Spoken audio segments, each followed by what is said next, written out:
Il caffè che si beve a Napoli si differenzia dagli altri per storia, tradizione, ritualità e gusto. Infatti le caratteristiche che lo rendono unico sono una miscela particolare, l'utilizzo di alcune macchine, seguendo precisi e codificati passaggi che ne costituiscono il rito. Inoltre il caffè a Napoli si beve sempre in compagnia e quando un napoletano si trova da solo al bar, che fa? Lascia un caffè sospeso per un'altra persona, proprio per condividere il gusto e il piacere di caffè con le altre persone.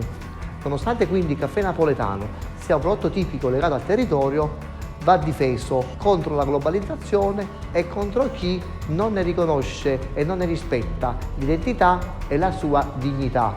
Per questi motivi, circa 2 anni fa, ho deciso di iniziare l'iter per la richiesta di candidatura per la protezione del nostro caffè presso l'UNESCO. Grazie anche all'incredibile contributo che ci ha dato la Regione Campania, la domanda è partita e stiamo procedendo quindi alla richiesta di candidatura della protezione del caffè napoletano presso l'UNESCO. E siamo tutti sicuri e convinti che il caffè napoletano riuscirà a conquistare il riconoscimento internazionale UNESCO perché merita la tutela così come l'ha avuta qualche anno fa la pizza.